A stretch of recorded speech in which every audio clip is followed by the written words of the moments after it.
Playtime Co. is the product of a great man by the name of Elliott Ludwig. Divorced, but a family man at heart. His sights were always set on bringing amazing toys to amazing children around the globe. Ludwig spent countless hours in the factory, working overtime relentlessly in an attempt to continuously innovate and surprise. In the 1960s, an unfortunate family death had pushed Ludwig down to his lowest. But with so much ambition, he rose back up and continued to fulfill his vision for the Playtime Co. toy factory. Ludwig could never be content leaving a project unfinished. But just how did one man come to create such an astounding empire? How did he manage to stay determined even after suffering such a tragic loss? It all began in the fateful year of 19...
After years of being ignored, the company actually heard all my complaints. Yep, they listened to them very carefully. I guess my words must have really inspired them to take action. Because the next day I got demoted down here to the freaking island of misfit toys! Why do I talk to myself?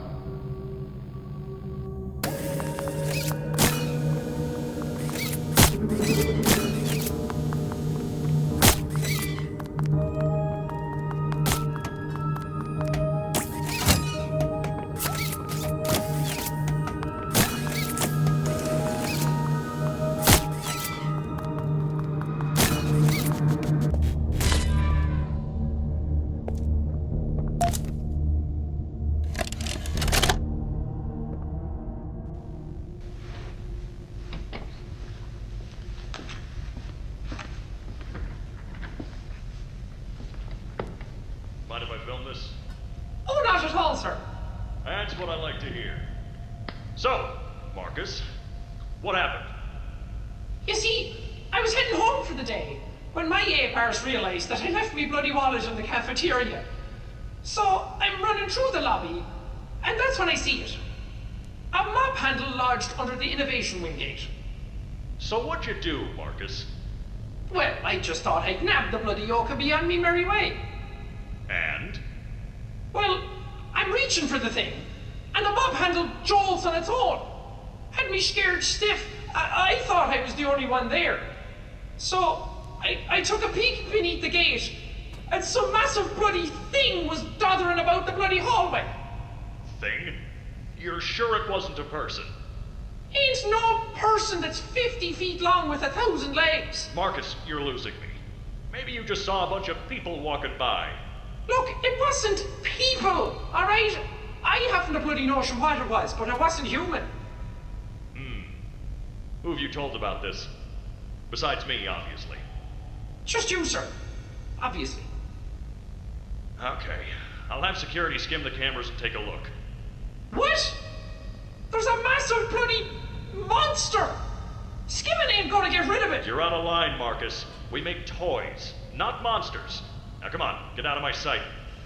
Actually, grab me a coffee, will you? Actually, never mind. Get out of my sight.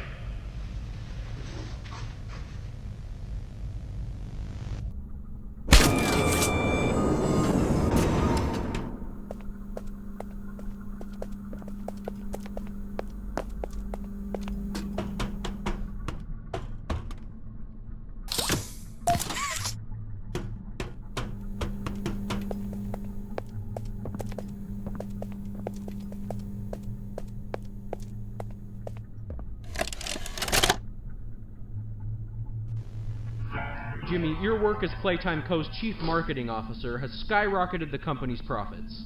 How do you do it? You know, it's not what you'd expect. It's the little things most people don't even think about. Like, take names, for example. Surprised people haven't realized this. You take the E sound, slap it on the end of a name, boom, you're making bank. Huggy, Mommy. Even Elliott knew this way back with Poppy. I guess I Oh, kind blue. of... Blue is huge. I'm telling you. What's your favorite color? Blue? I bet it's blue, right? It's blue? It's green.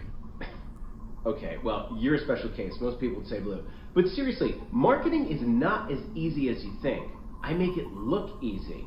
If there's anything Playtime Co. should be known for, it's not toys. It's marketing.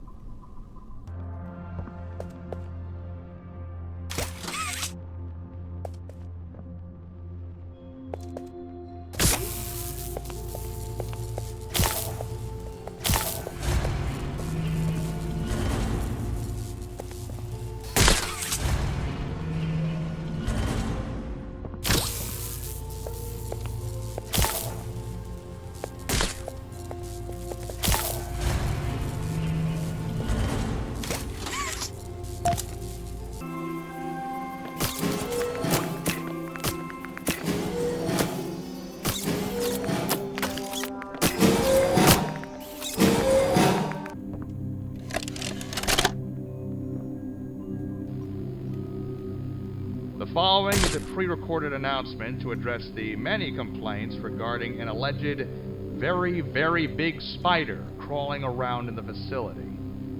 The Playtime Corporation wants me to remind you all that spiders that big do not exist, and that if they did, quote, we would already be dead anyways, end quote. Regardless, you can all rest assured the company is sending some specialists down here to have a look around and relieve the constant whining. Complaining seems to be everyone's primary contribution to this company. It's just a spider. You are all safe. Please, please, carry on with your jobs.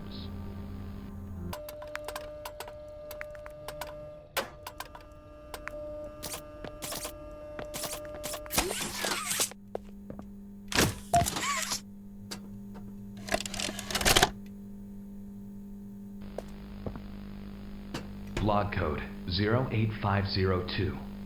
In relation, experiment 1006, the prototype. A close call occurred this week in which he nearly breached containment. The prototype seemingly disassembled the digital alarm clock within his room and utilized the battery, along with several other components, to create a laser pointer, which he then fired into the security camera, disabling it. These actions allowed him 28.3 seconds completely unmonitored. Once function returned to the camera, the room appeared to be empty. One surveillance specialist went in to confirm his absence, However, upon opening the door, she realized that the prototype had hidden in one of the camera's blind spots. The prototype attempted to escape through the open door. However, another surveillance specialist was able to remotely relock the door, despite the other specialists still being inside. One casualty occurred. The prototype seems to possess an unprecedented level of intelligence beyond that of all other test subjects, as well as an alarming willingness to commit violence. Further suppression treatments will need to be enacted to ensure that no other experiments develop these qualities. Experiment 1170, Huggy Wuggy, remains the optimal outcome due to his sufficient intelligence paired with maximum obedience. End of log.